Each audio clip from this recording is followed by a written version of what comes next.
오늘도 이렇게 모처럼 뵙게 되니 반갑습니다. 또 한편에 그렇게 힘들게 오신 분들에게 나는 과연 뭘 드릴 수 있는가 하는 걱정이 앞섭니다.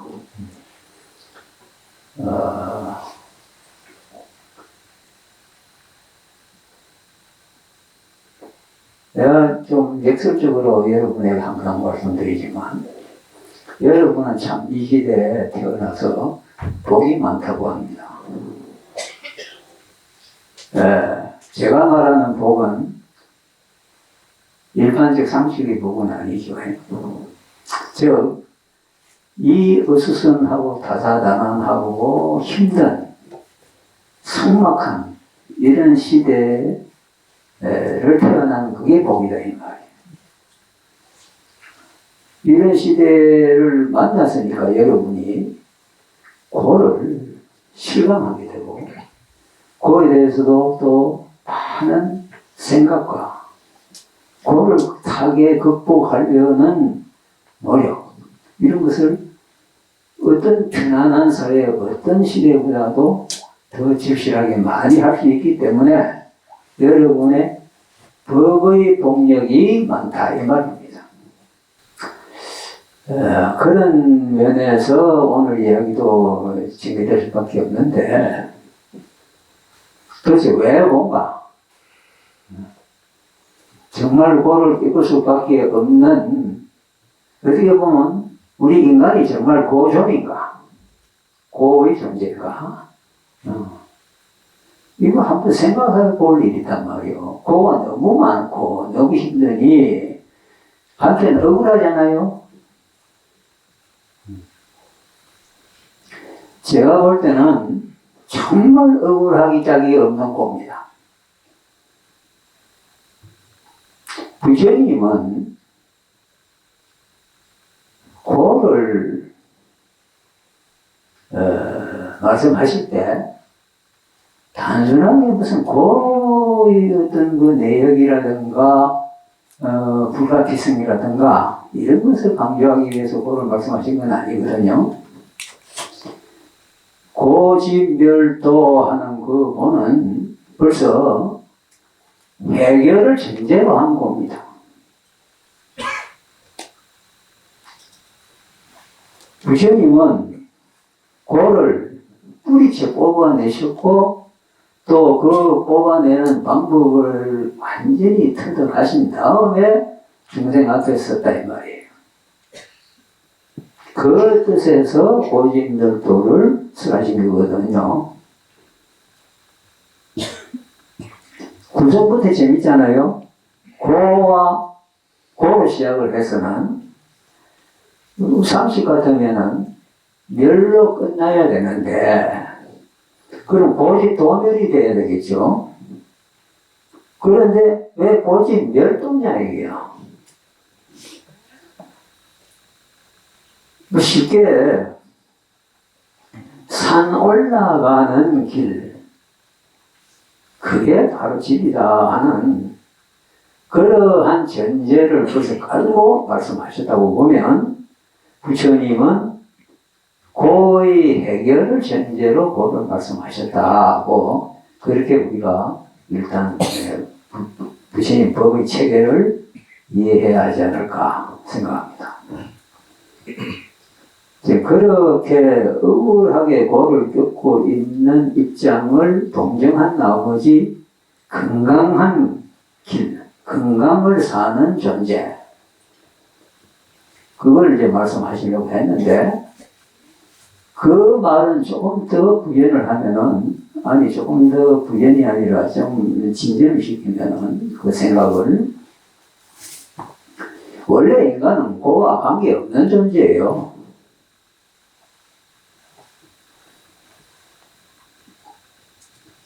불교 체계는 그 전제 위에서 전개됐거든요. 왜? 여러분이 예를 들면은 빨리경에 장부경에 아까녀석다 같은 경을 읽어보시면 욕계천상도 있고 색계천상도 있고 무색계천상도 있죠. 그 고해로부터 넘어서는 것이 해탈이고, 그 해탈이 확 오동해서 마침내는 흔들릴래 흔들릴 수 없는 해탈, 부동 해탈, 이러한 경계가 즉 열반의 어떤 한 표현일 수도 있다. 뭐 그런 정도로 어마어마한 이야기가 불교의 그 바탕을 이루고 있거든요. 그 바탕 위에서 전개되는 것이 부처님 가르침입니다. 그리고 거기에는 따라서 주역이 있습니다. 그 주역이 뭐냐? 어떤 존재가 아닙니다. 우리가 보통 말하는 업이라는 것입니다. 업, karma.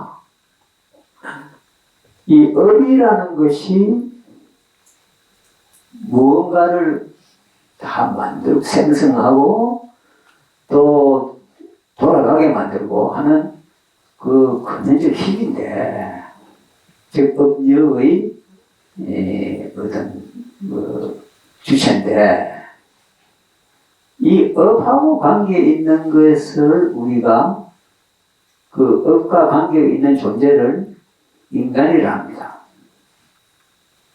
업하고 관련되는 존재이기 때문에 업과 관련 없는 존재들에 비해서 이건 근원적인 차이가 있는 거죠. 업이라는 것은 깐마라는 이 용어는요, 뭘 전제로 하느냐 하면 의를 전제로 합니다. 뜻의. 그걸 발리어로는 마노라고 하는데, 그 업을 전제로 하는 이야기입니다. 마노가 있어서 위업을 짓는 겁니다. 그 위업을 짓는 것을 말하자면 전문으로 하는 존재가 인간인 겁니다. 인간은 위를 가지고 있기 때문에 의도적 행위를 합니다. 의도적인 행위를 한다. 이게 차이예요.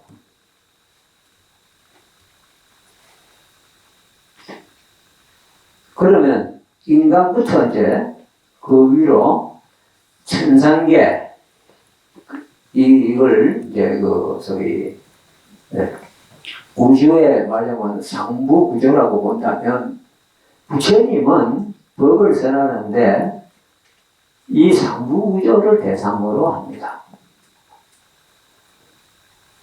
왜? 여러분이 예를 들면 경을 보면 육처가 있죠. 그렇죠? 육내처가 있고 육외처가 있습니다. 육내처는 안, 이, 비, 설, 신, 의죠. 거기에 대응해서 육외처가 색, 성, 향, 미, 촉, 법입니다. 그러면 끝에 의에 대응하는 법이잖아요. 그렇죠? 이 법이, 이게 이제 부처님이 설하시는, 그리고 부처님이 세운 하나의 특수 체계라서 그걸 우리가 삼보라 이러거든요. 삼보 중에 법보라고 하는 것이거든요. 불법성 삼보 중에 법을 가운데 넣어서 부처님이 깨닫고 법을 설하셔서 중생을 제도했다. 그래서 그 제도되기 위해서 노력하는 이 중생은 승보가 되고, 가르친 분은 불보인데, 그 두 보를 연결해서 말하자면 셋을 다 의미 있도록 만드는 것, 그게 법보다 이 말이에요. 불법성 삼보, 이것은 또 이제 법을 전제로 했고, 법은 우위를 전제로 하고, 인간은 위를 갖췄기 때문에 부처가 법을 설하시면 그걸 알아들을 능력이 있는 거예요. 능력이 있으니까 의도적으로 발심을 하고 수행 경진을 할 수 있습니다. 그래서 인간은 다 성보가 되고, 성보가 됐다는 말은 팔정도를 걸을 수 있는 태세가 이미 다 갖춰져 있다. 팔정도를 걸을 수 있는 어떤 자질, 요소가 갖춰져 있다면은, 그러면 인간은 시간 문제, 즉, 예약 단계냐, 아니면 이제 예약을 어떤 실현한 단계냐, 차이만 있을 뿐, 부처하고 완전하게 연결이 되어 있다. 그래서 삼보지는, 우리 스님만 삼보가 아닙니다. 조금 넓게 보면, 스님들도 어느 날 출가해서 성보 됐지, 스님이 됐지, 출가 전에 내내 사람이잖아요. 그럼 그 절이라는 개념을 조금 확대시키면은, 여러분이 금생에 출가를 하게 되면은 금생에 삼보가 실현되는 거고, 내생에 만일 출가한다면 내생에 되는 거고, 그렇다면은 지금은 내생 출가의 이전 단계, 즉 전 단계입니다. 네네. 그럼 하루 전이나 한생 전이나 뭐 큰 차이 있습니까? 다 찰나 수유지간인데. 그래서 이 사람들이 전부가 다 사실은 성보 및 성보 예비 후보들입니다. 그것이 인간입니다. 그렇지 않은 인간은 상상할 수가 없죠. 우리가 시간, 공간이라는 개념에 국집을 하니까 무슨 뭐 했느니 안 했느니 하는 이야기들을 하면서 분별해서 잡히는데, 시간, 공간이라는 자체가 지극히 애매한 거 아닙니까? 예를 들면은 요새 과학에서 말하는 블랙홀 안에는 시공이 없잖아요. 시간 공간이 없잖아요. 그러다가 빅뱅 후에 시간이 탄생을 하죠. 그래서 시간이 상대적으로 점점 좀 길어지죠. 경에도 보면은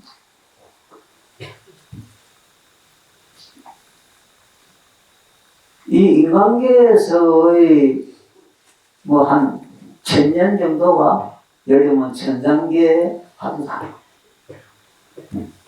그런데 또 그 천상의 한 1000년, 10,000년 정도가 그 위에 천상에 또 하루다. 이런 식이거든요. 시간이 다층직이에요. 요새 과학에서 말하는 다중우주 그 비슷한 개념이겠지만. 근데 그렇게 시간 자체가 원래 있는 것도 아니고 사라졌다가 없어질 수 있는 그러한 것이 시간이면, 공간, 그건 더욱 그렇죠. 어디까지를 공간이라 해야 합니까? 공간은요, 사이에 있는 빈 곳, 이거든요. 무엇과 무엇 사이에 있는 빈 어떤 그 부분, 그걸 우리가 공간이라 하잖아요. 그렇죠? 그러면 별도보다 아무것도 없는 그게 공간이 될까?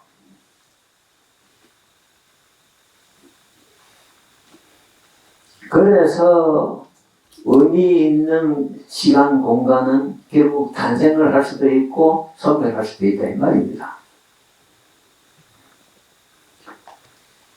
그렇게 시공에 사로잡히다 보니까 우리의 어떤 그 시공적인 사고라 할까 이런 것이 이제 생겨서 그래서 뭐 이전에 어떤 이후에 어떤 무슨 뭐 이런 여러 가지 이제 분류 네. 이게 전개되는 건데 그 전개된 분류란 게 사실상 진리 분상에서 보면 아무 의미가 없죠. 그 의미도 없는 시공 속에 갇혀가지고는 말이요. 온갖 참 고통을 다 겪는 게 우리 존재들인데. 그래서 억울하죠.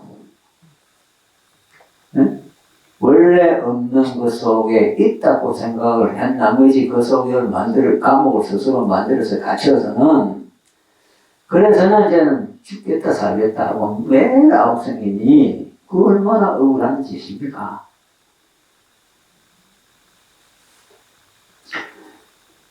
부처님 법에서 보면 이렇게 자명하고도 단순한 논리인데 이게 부처님 법을 접해보지 못한 사람들에게는 뭐 우리는 그렇게 말할 수 있겠고 또 어떤 면에서 있어서는 부처님 법 그거는 뭐 허황한 논리다 하고 거부하는 사람들도 있겠고 이런 사람들에게는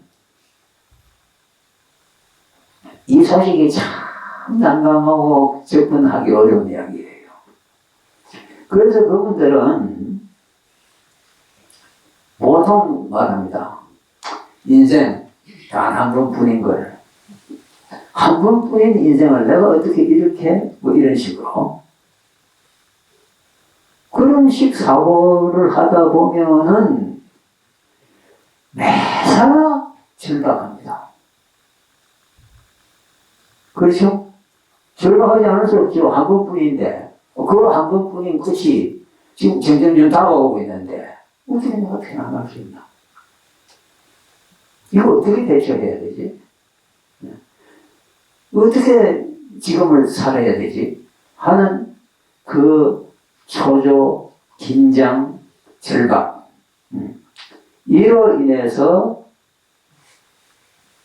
모든 것이 이제는 시공 속에 타이트하게 갇혀서 점점 정말 블랙홀처럼 밀도가 커집니다. 그걸 우리는 고해라고 그러죠. 고산미죠.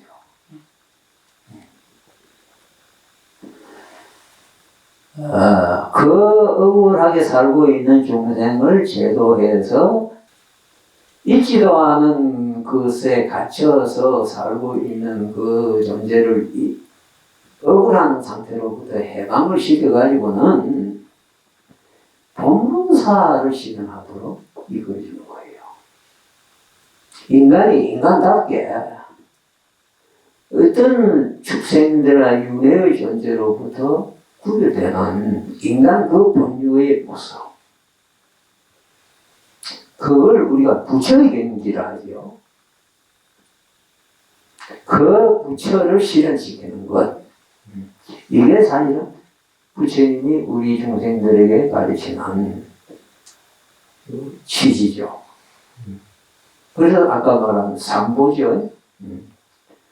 우리가 지금은 법 밖에 있는 중생일지라도 어느 날 성보가 될 것이고 그래서 어느 날은 법을 확실하게 알게 될 것이고 그래서 드디어는 어느 날 우리는 불보를 실현할 것이다 하는 전제가 깔려있죠. 이미 전제되어 있죠. 그래서 오직멸도 사성제가 그렇게 그 깔려있는 전제를 배경으로 해서 전개되는 한 가르침의 체계고 그 가르침을 우리가 실제 실천 수단으로서 받아들일 때 그게 법이 되는 겁니다.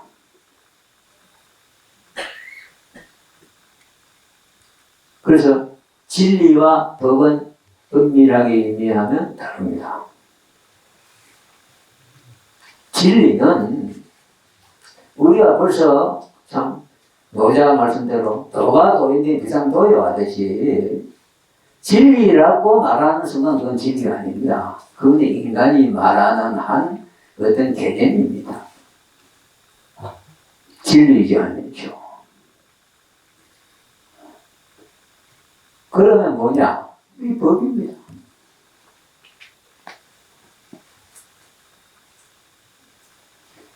열반도 우리 입에 올려서 이야기하는 그 순간에 그거는 하나의 법입니다. 법의 개념입니다.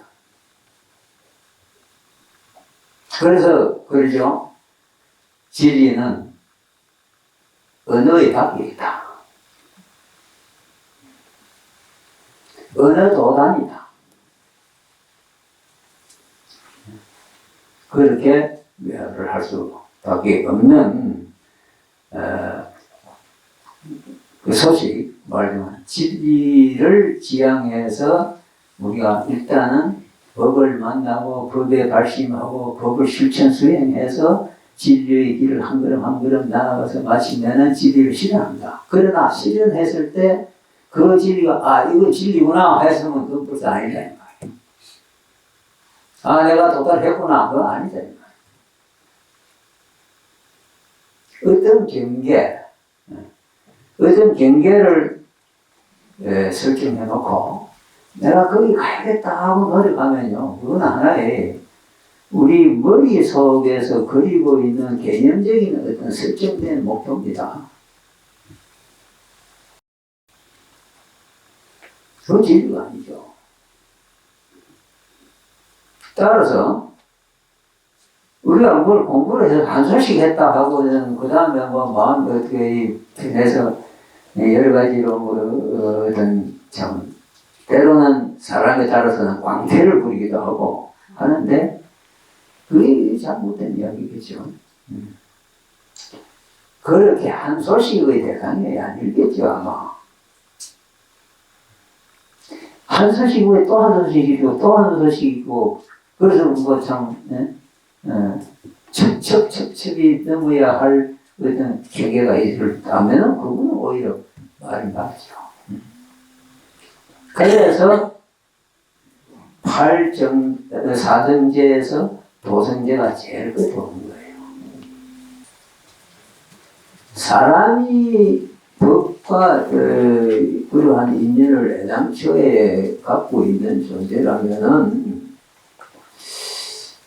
우리는 그러한 처지를 모르고 어떤 절망에 빠져서 억울하게 참 고생살이를 하는 그 상태야말로 치안 중에 가장 큰 치안이고 어떻게 보면 가장 실질적인 무명의 어떤 모습이라고 생각해야겠죠.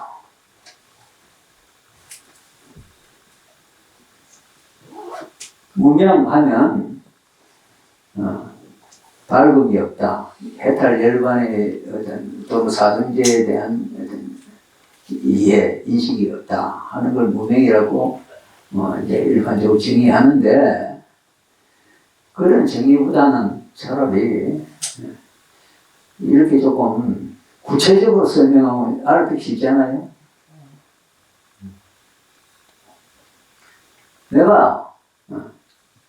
내가 인간인데, 즉, 부처 예비자인데, 그러한 내가 왜 천박하게 이 몸뚱이라는 것에 갇혔다는 그 죄 때문에 이렇게 배고프니 아프니 죽느니 뭐 또 어쩌니 저쩌니 하고 이렇게 천박한 노름을 계속 하느냐. 그거 정말 억울하고도 참 쓸데없는 짓 아니냐. 쓸데없는 짓 계속하는 사람은 어디 있는 거 아닙니까? 그래서 그게 치안 중에서도 가장 구체적 치안이고 또 무명의 극단적인 예시다. 예다. 무명 그런 것이다. 그래서 그 무명을 깨야 됩니다. 그 무명을 깨고서 우리가 인간 본연의 그 어떤 가치를 실현해야겠다 하는 그러한 노력을 이제 해나갈 때, 아마 그게 삶이고 그 삶을 사성제에서 도성제로 표현한 것이다. 팔정도, 여러분이 팔정도에 대해서 많은 이야기를 들었죠. 고향소리는 만날 법회마다 뭐 팔정도 얘기만 하기 때문에 누구나 맞다나 팔정도 말고는 하나도 뭐 딴 말 없대요 하고 이야기할 만큼 사실 나는 팔정도를 강조해왔고 지금도 할 것이고 앞으로도 할 것입니다. 그 말고 뭘 이야기해요? 근데 이제 오늘 팔정도에 대해서 말이요. 이게 사람이 이제 걷는 본분사요, 마땅히 걸어야 할 일이요. 결국은 걷게 되는 길이다 하면 그게 오늘 걷냐 내일 걷냐 하는 차이만 있을 뿐 꼭 걷지 않을 수 없는 길이라면은 우리가 팔정도에 대해서 이제 충분한 인식을 가지고 그 길을 제대로 잘 걸어야겠죠. 그러지 못하면은 참 또 수행이란 이름에 갇혀가지고 또 얼마나 많은 헤매을 지속하는지 모르겠다 이 말이에요. 그래서 이제 그런데 팔정도를 이야기를 뭐 해도 또 할 거리가 자꾸 생기는 이유가 그만큼 팔정도가 정말 진리답기 때문입니다. 오늘은 그 한 단어로 팔정도에 대해서 말이요.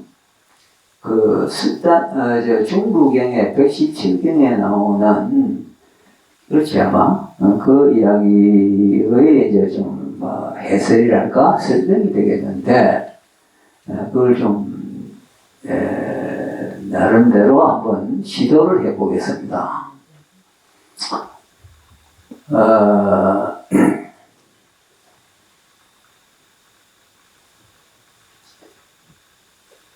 우선요, 세상에 아까 내가 수행자가 많다 했는데, 많을 수 있다고 했는데,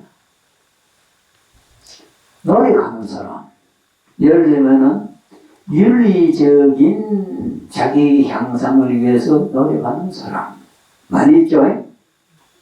도덕 실천하는 사람은 자비행을 하는 사람,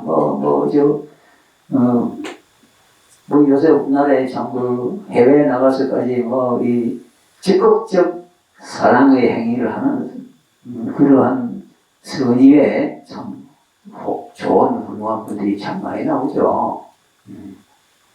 그럼 그것과 팔정도의 수행이 꼭 같은 건가 하면은 아니다 이 말이죠.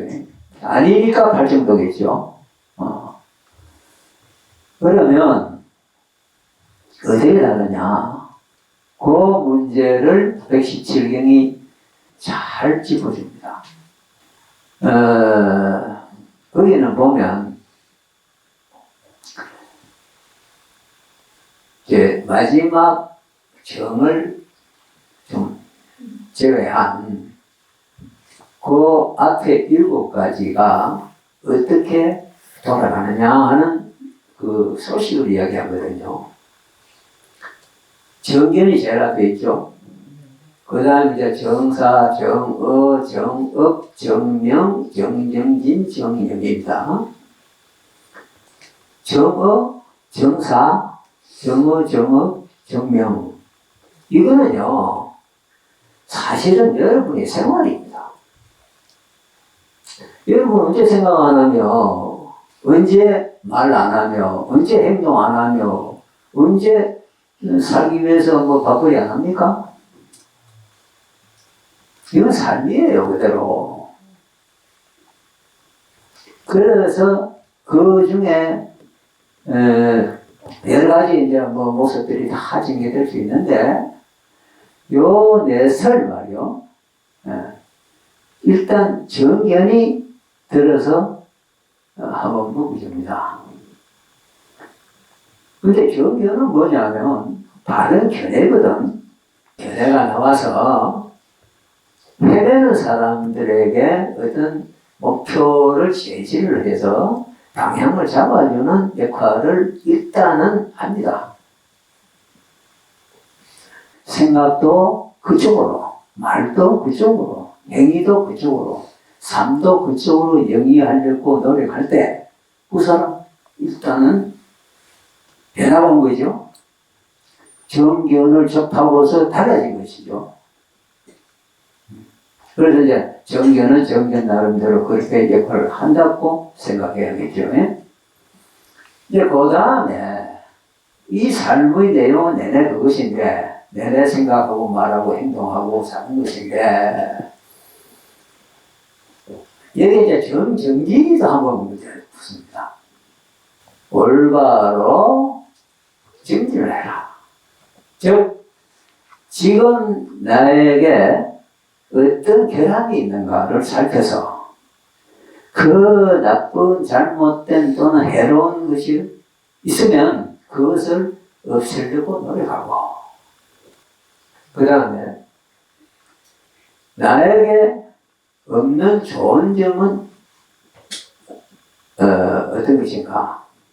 즉 내가 필요로 하는 개발해야 할 요소가 무엇인가를 살펴서, 그래서 이제 누구누구는 보니까 이러이러하고 옆에 어떤 참 현명하게 사는 사람들은 이러이러한 요소가 있는데 나는 그것이 많이 없구나 부족하구나 하고 생각해서 그걸 개발하려고 노력을 하고,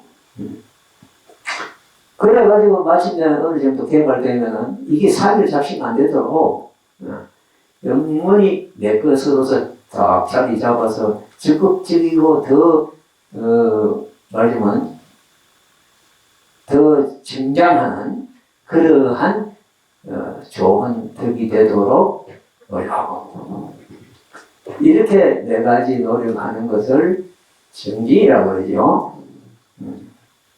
그러나 팔정도에 있어서는 그것만으로는 안 됩니다. 왜 안 되느냐? 그 노력 자꾸 해봐야 선량한 사람밖에 안 돼.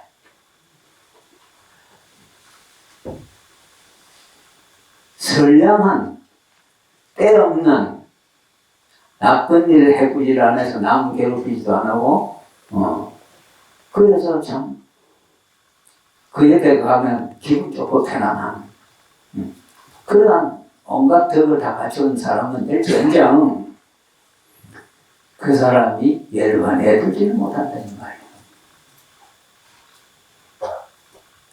그래서 그 소식을 시메탈의 어떤 소식이라고 우리가 배워 알고 있죠. 이 시메탈의 문제가 뭐냐? 참 좋은데 언제 터질지 몰라. 언제 다시 그놈의 고가 어디서 또 옆으로 뿌리를 내려가지고 대사가 날릴지 모르겠다 이 말이에요. 완전히 뿌리를 이제 뽑아낼 때 말씀 제대로 제거해, 잡목을 또는 동목을 제거했다고 말할 수 있는 거고, 그럼 시메탈이라는 건 뭐냐면 주기를 그런 거야. 그래서 우선은 잠잠해. 근데 언제 어디서 또 싹을 또 내밀고 커올지 자라올지 모른다. 그 가능성은 뭐 충분히 있단 말이에요. 왜? 시메탈이 말이요, 윤회를 완전히 벗어난 게 아니라, 그래서 고피거든요. 근데 시메탈은 그것을 완전히 넘어서서 열반대에 들어서 마지막 해탈 경지까지 마치버린 그것은 아니고 그냥 상당히 상대적으로 긴 시간 동안에 평화롭고 즐겁고 행복한 겁니다. 예를 들면 정에 들어서 저 비서이처 비상처정에까지 들었다고 하면 그 시간은요, 지금 우리 이 시간대로 보면 거의 무한대에 가까운 긴 시간입니다. 그러나 우주 전체의 그 어떤 큰 스케일에서 보면 뭐 조금 길고 짧은 차이 뿐이에요. 그래서 그거는 부처님이 출가하셔서 스승을 만나가지고 처음 배운 게 정이거든요. 그래서 알라라 까라마라든가 우타까라마부타 두 큰 선지식을 만나가지고 최고의 정을 배웠죠. 그런데도 부처님이 이거 아니다. 그분들은 당신은 이제 드디어 구경의 진리를 깨달은 공부 마친 분이니까 나하고 같이 이제 제자들 가르치면서 우리 이제 같이 지내자고 그러는데 부처님은 아니야. 이거 아니야. 그래서 고행님을 들어가잖아요.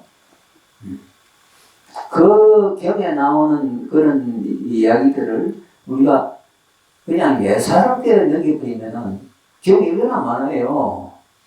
이 발리경은 발전부 이야기거든요. 한 걸음 한 걸음 실천해서 실질적으로 그 경계에서 나아가는 삶, 이 실천적 삶을 이야기해서 말하자면 추가해서 공부를 하려는 사람이 그 공부를 이룰 수 있도록 실질적으로 도와주는 거죠. 그걸 찬양해서 그걸 동경하고 그걸 믿고 그래서 그걸 신앙하도록 만드는 게 아니고 신앙하도록 만드는 거는 종교입니다. 부처님은 종교인이 아닙니다. 그 뜻은 뭐냐면 도를 길을 이야기했지 그 구경에 대한 어떤 미사 여부라든가 아름다운 찬탄을 이야기한 게 아니다. 빨리 불교를 만나면 그런 찬탄보다는 실천적으로 걸어갈 길을 구체적으로 아주 장황하게 친절하게 한 걸음 한 걸음 행보를 알려준다. 발심도는 우선 여러분이 먼저 명심해 둘 거는요, 이름이 두 가지예요.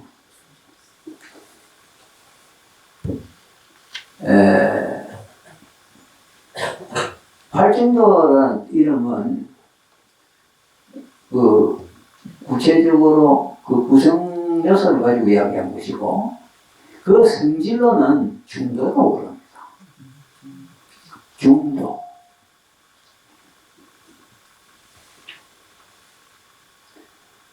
그래서 중도가 또 뭐 어떤 것인가 하면, 거기도 또 두 가지 이름이 있어요. 하나는 아리아마카라고 그러는데, 고귀한 길. 또 하나는 마치마 바디바다. 중을 긋는 행도. 이런 뜻이에요. 그러면 그 중을 지향하고 중을 향해서 또는 중을 견지하면서 중을 잃지 않으면서 걷는 걸음이 있어야 되겠죠. 그래서 중도를 단순하게 무슨 변을 양변을 떠남 이런 식으로만 해석을 하면 좀 미진하죠. 아리아마카의 아리아는 아리아라는 말은 고귀하다는 뜻인데, 고귀, 고결, 뭐 고상, 고매, 뭐 이런 뜻하고 통할 수 있는 그런 용어인데, 어쨌든 그러한 아리아 마카다. 즉 일반이라는 구경의 진리에 도달하는 길이기 때문에 이건 고귀하고 고결하고 고매하고 고상하고 더 수위에 높은 거예요. 그렇겠죠? 그런데 그것만 이야기를 하면은 사람들이요 곧 관념 노름에 빠져버립니다. 그러면 중도도 하나의 관념 유리가 되어버릴 가능성이 많죠. 그래서 부처님이 안전장치를 거합니다. 그게 마지마 바티바다입니다. 중을 견지해라. 매사에 중을 살피고 중을 지속하도록 노력하고, 즉 변을 또한 떠나도록 노력하고, 양변을 떠나도록 노력하면서 중을 지켜나가는데, 그것이 중을 위한 중이 될 때는 또 하나의 관념에 빠질 수도 있고 하니까 참으로 실천적으로 효력이 있고, 정말 양변을 자꾸만 멀리 떠나서 중을 취하다 보면 마침내는 양변을 의식할 필요도 없이 초월해버리는 경지까지 갈 수 있을 때 그게 중이다. 그 중의 행도다. 이 말. 우리가 만날 말이요. 이건 나빠. 이건 나빠 하고 밀치가 내기만 그거 하면은 평생 이 양변하고 사는 거예요. 그렇잖아요. 사는 꼴 아닙니까, 그게? 그 사는 게 너무 지긋지긋하고 숨막혀서 오히려 쑥도 먹고 하는 거 아니에요? 아니면 뭐 음악을 한번 틀어본다든지 뭐 해가 탈피하려고. 얼마나 숨막히네? 그게 같이 사는 거예요. 양변을 떠나지는 그것만 가지고는 안 된다, 이 말이요. 양변을 초월해야 돼요. 마치면은 내 살전에는 양변의 그 세계가 다 사라져서 없어. 이제 변을 취하려 해야 변이 어디 없어. 그가야 그 사람이 진짜 변을 떠난 것이지. 그러한 변을 떠남. 자, 그 소식을 마지마 바티바다라고 하고, 그러한 자세, 그런 실천과 그러한 길, 아리아마카하고를 합쳤을 때 그게 진정한 중도다. 즉, 그게 팔중도다. 팔중도지 거기 있어요.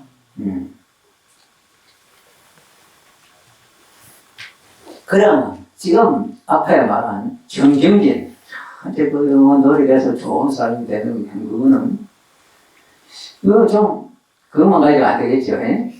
그 사람은 아까 말했듯이 양변을 떠난 중을 취해서 중을 지키려고 애를 쓰고 고투하면서 평생을 사는 사람이 될 수는 있는데 초월한 사람까지는 못 된다 이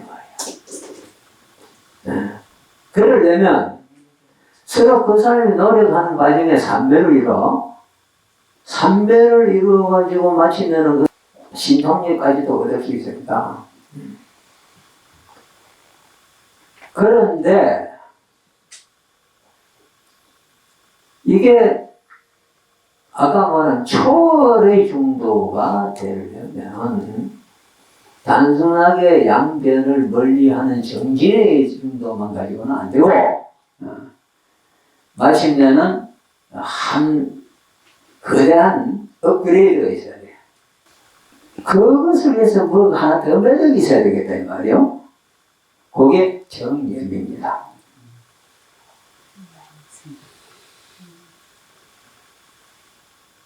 아시겠어요? 정정진도 열심히 해서 정을 이룰 수 있다는 말을 했습니다, 내가.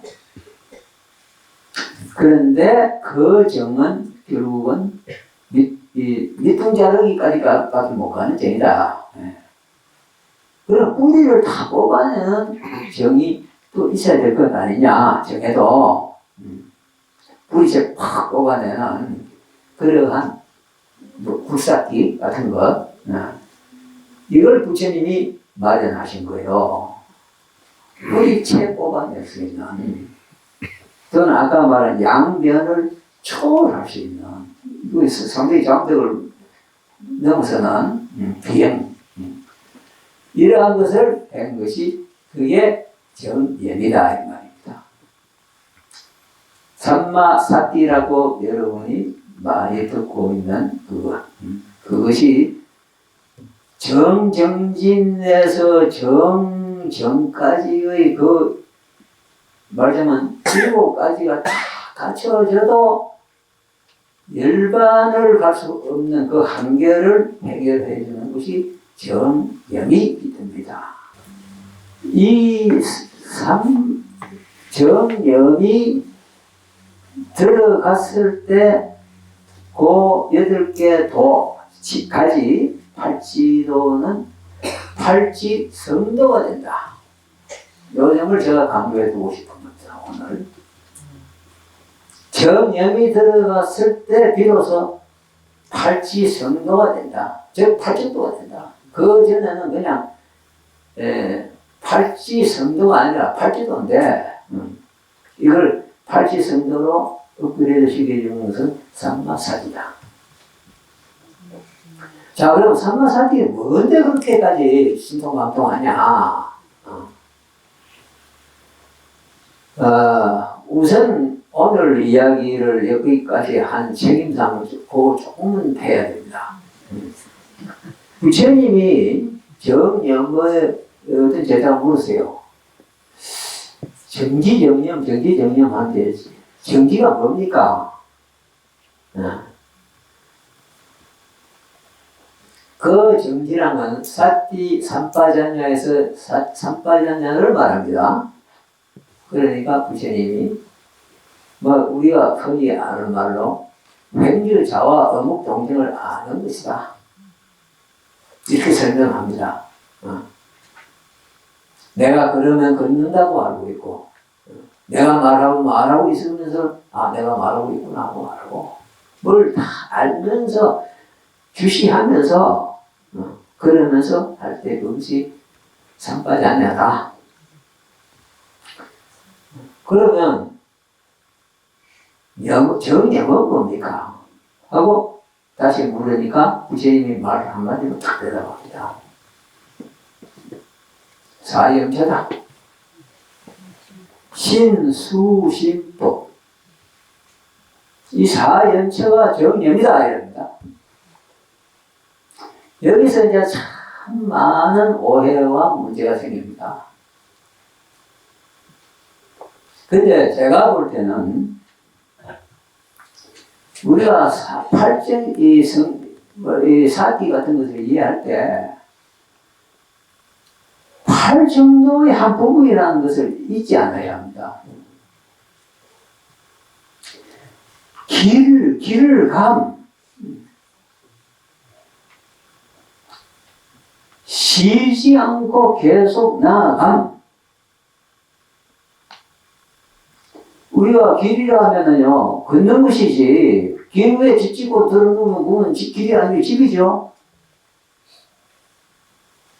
거기 앉아서 그냥 거기서 잠자고 하면 그때는 길이 아니죠. 그냥 노숙처죠. 따라서 길은 걸을 때 길입니다. 계속 나아가야 합니다. 천천히 가든 이렇게 빨리 뛰어가든 어쨌든 갈 때 그게 길이지. 그거 주저앉아 버리고 거기서 묵히는 그건 길이 아닙니다.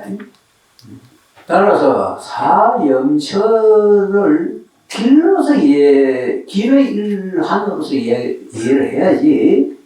그걸 그냥 어떤 주저앉는 것으로 이해하면 안 된다 이 말이에요. 그런데 실질적으로는 이 사염처를 예를 들면 남방에 누구 선지식은 예를 들면은 사염처 중에 신염처를 중심으로 수행하는 법을 가르친다. 누구는 수 중심으로 가르친다. 이런 식입니다. 이거는 제가 볼 때는 이거는 그냥 한 수행법으로서는 대단히 효과적일지 모르지만 적어도 8정도 중에 정령은 아니다 이 말이지. 신수신법이란 자체가 한 걸음 한 걸음 나아가는 계단이라 해야 된다. 그 자체가. 여러분 우리가 실질적으로 생각해 봅시다. 관념적이 아니라 실질적으로 작업부에 앉아서 수행하는 입장을 생각해 봅시다. 자, 부처님이 말이요. 앉는 걸 강조하는 이유는 뭡니까? 한눈 팔지 말라는 거 아니에요. 즉, 앉는다는 말은 관심, 시선, 모든 것을 안으로 돌리라는 이야기입니다. 그렇잖아요? 안으로 돌리라. 그래서 당장 경에 보면 사이염색전에도 보세요. 호흡을 봐라. 호흡이 길고 짧은 걸 봐라. 근데 그 길고 짧은 이것도요, 해석하기에 참 다양합니다. 단순하게 코끝에 의식을 두어가지고는 호흡이 나가는 게 길게 나오거나 길게 두거나 이렇게 보는 그것도 한 방법이겠죠. 즉, 마음을 안으로 돌려서 내 몸 안에서 일어나는 현상을 아주 심도 있게 지켜본다. 이것이 호흡을 보는 취지일 거예요.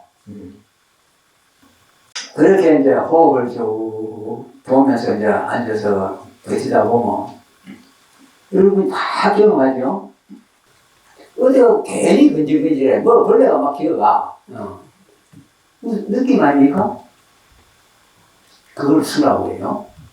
그래서 안으로 몸을 관을 하다 보면 수가 따라옵니다. 그거 피할 길이 없어요. 수를 설명하기를 이 몸뚱이의 어떤 그 관계와 관계 있는 고, 낙, 뭐 이런 식으로 이야기하거든요. 그러니까 신하고 수는 말하자면 다음 단계일 뿐 연계되어 있는 거죠. 이걸 딱 꺼내가 나는 수만 가네. 이거는 이제 나중에 특수한 집중을 더 강화시키기 위한 방법은 될지언정 신수신법의 정령의 취지를 살리는 데는 오히려 좀 큰 문제가 될 수도 있다. 잘못된 어떤 경계에 국집하게 되는 계기가 될 수 있다. 그러다 이제 그 다음이 당연히 느낌의 정리에 관한 공부하면은 마음이 이제 보이기 시작하죠. 그래서 마음을 쭉 이제 자꾸 살피다 보면은, 야, 여기 욕심이 일어나고 있네. 야, 여기 이렇게 성내는 마음이 숨어 있었구나. 지금 내가 요 성내는 마음하고 짝을 이루고 있구나. 이제 그렇게 보게 되지. 네. 어리석은 어떤 공포심이라든가, 다급하게 서두르는 마음이라든가, 이런 취향, 그거하고 짝을 이루고 있구나. 내 마음이 지금은. 그래서 금방 욕심하고 놀다가, 금방 성냄하고 놀다가, 또 금방 취향하고 놀고 있구나. 하고 마음을 보게 됩니다. 그래서 이제 마음을 자꾸 이렇게 보다 보면은, 그 마음 보는데 말이요, 전문가가 자꾸 돼가는 거지. 우리가 자기 마음 보는 이거 사실 대단한 거 아닙니까? 일반 세속에서 자기 마음 못 보고 사는 사람이 대부분이잖아요. 그러니까 제도 짓고 하지. 그거 없이. 그것도 마음을 보는데 막 여태까지도 쫙 소리 났어요. 방금 세 가지죠. 그 다음에 이제, 정돈된 마음과 흐트러져서 산만한 마음, 막 이렇게 번역할 수 있는 또 다른 번역도 가능한데 그런 마음의 단계. 그 다음에 이제 넘어가면은 대장부, 장부심의 마음 또는 그렇지 않은 마음. 이제 이런 마음을 또 이제 살피게 되고, 이 마음은요, 이런 상태냐, 아니면 그것 아닌, 그것이 결여된 상태냐 하는 식으로 이제 봅니다. 양분법으로.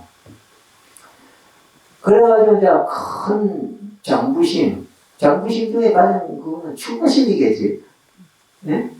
여러분, 그 선생님들, 추가보다 더 큰 장부심이 있었습니까?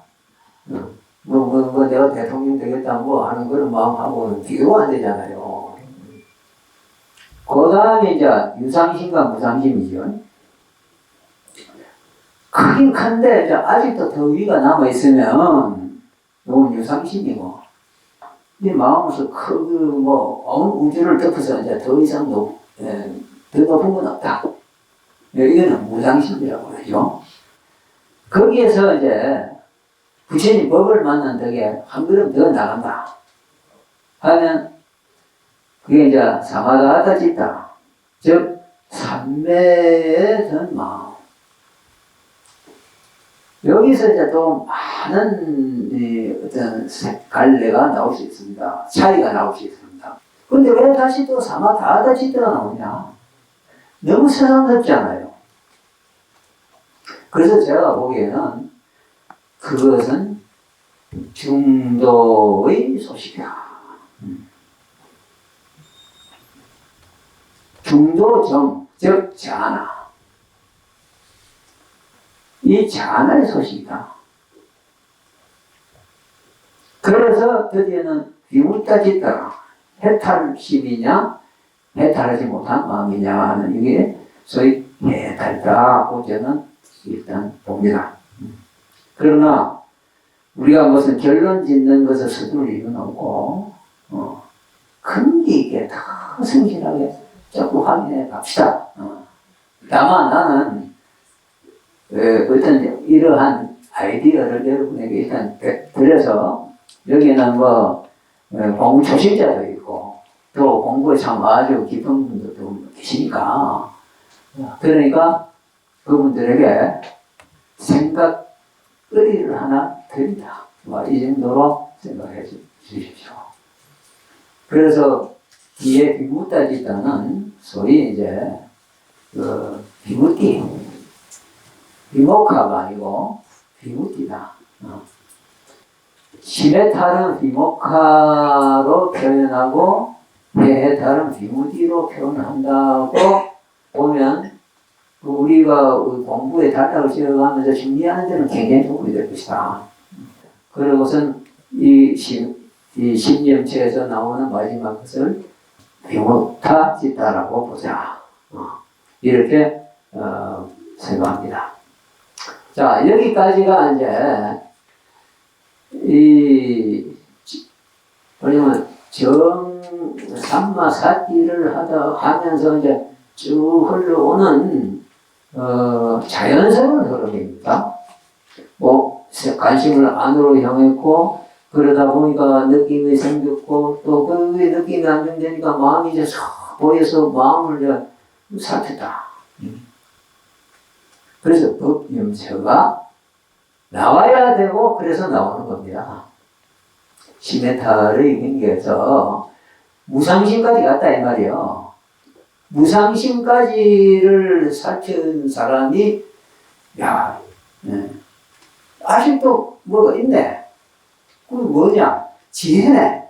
그럼 지혜 어떻게 개발해야지? 하게 될 것이고 그래서 공부의 흐름으로서 드디어는 법염처를 살피게 된다.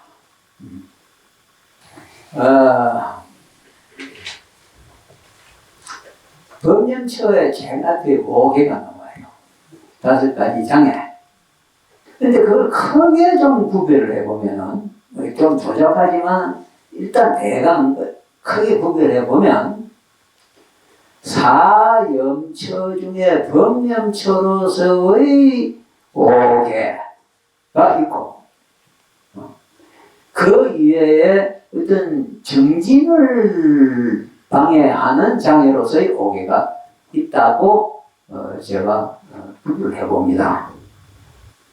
이걸 보통 이제 주목 안 하고 지내가는 게 전통인데 나는 그것을 대단히 대단히 중요시하기 때문에 꼭 말을 해야 합니다.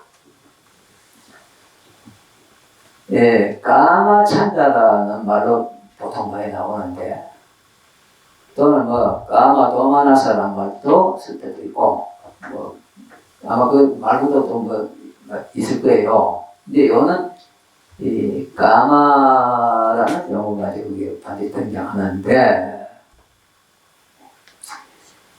근데 사염처의 법념처로서 오계에서는 어떻게 나오느냐? 아비자라고 나온다고. 까마가 아니라 아비자. 까마 욕계거든요. 그래서 어떻게 보면 욕계적인 찬다, 욕망, 생각, 뭐 바람, 추구, 뭐 이런 것이 까마 찬다라면, 그것은 이제 우리를 까마 세계에 묶어서 한정시키는 것이니까 장애고 극복해야 되겠죠. 그래서 정말 시메타의 색계 무색계적으로 나와야 되겠죠. 거기에 비하면 팔진도에서는, 이 정영에서는 그럼 어떻게 되느냐? 아비자라 한다 이 말이야. 그 아비자를 어떤 사례들이 다 찾아보면은 탐욕, 욕심 이렇게 말하자면 까마찬다고 똑같아요. 설명이. 그런데 참 우리가 그 주목해야 할 거는 비유를 드러난데, 까마찬다의 비유는요, 이 그릇에 물을 담겨 있는데 거기에 온갖 색소가 다 들어가 있다. 빨간색, 염료, 뭐 염료랍니까? 색소, 뭐 이런 것이 다 섞여 있다. 그래서 그 속에 있는 실체를 벗어왔다 하는 비유를 하거든요. 그런데 아비자에 대해서는 비유를 어떻게 하냐면, 그런 비유가 아니라 빚을 지는 사람이 받는 고통스러운 입장을 이야기를 합니다. 얼마나 부처님 정확하신 분입니까? 또 그분의 말씀이 얼마나 중요합니까? 오늘날 우리 인류에게 참 하나의 등불이 되는 그 불비치는 그런 분이 그니하게 그냥 뭐 이런저런 적당하게 말해야 되겠습니까? 경에 절대로 그런 게 없다고요.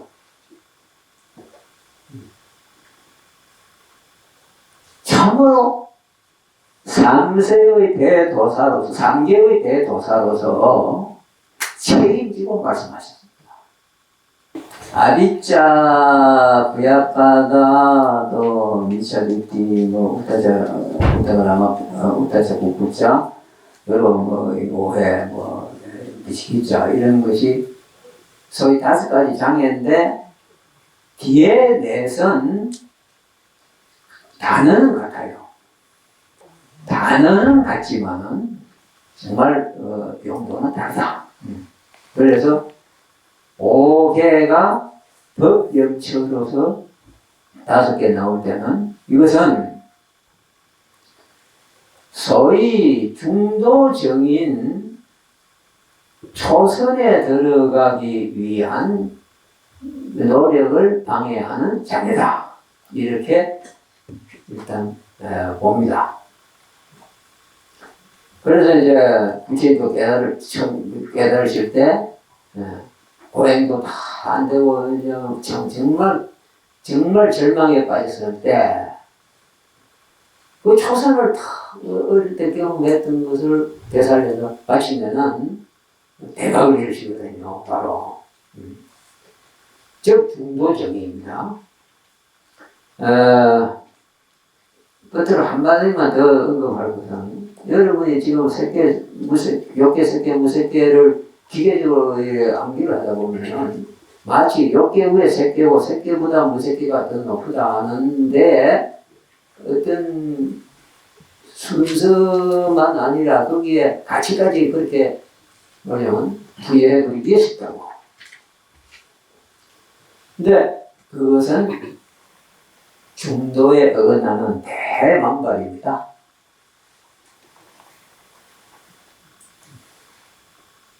정어로는 여기보다 세계가 높습니다. 또 세계보다 그 세계가 높습니다. 그런데 불교에서 중도에서는요, 그러한 정을 위한 정, 높은 정을 사양합니다. 그걸 변으로 봅니다. 그래서 죽을 지어라. 그거마저도 정에서마저도 죽을 지어라.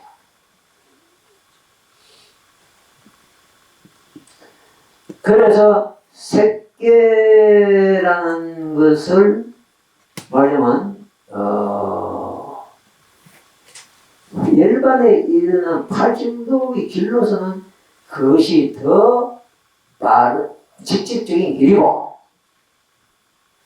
부처님도 나중에 깨달을 때 보면 그렇잖아요. 열반에 서실 때도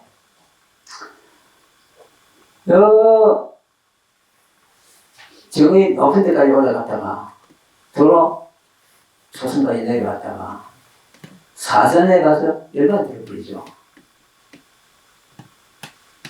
만일 무색계정이 더 질적으로 좋은 길이면은, 질적으로 당연히 부처님이 열반에 들 때도 무색계정에서 열반 들어올 거 아니냐 이 말이요. 근데 그렇지 않다고. 사선에서 그리고 여러분이 자세히 살펴보면 사선의 의미가 단순하게 그냥 취급되는 게 아니라 대단히 존중되고 있다는 것. 참 그야말로 불교 비장의 카드입니다. 사선. 그게 진짜 선이에요. 정이에요. 초선, 2선, 3선은 사선에 가는 길입니다.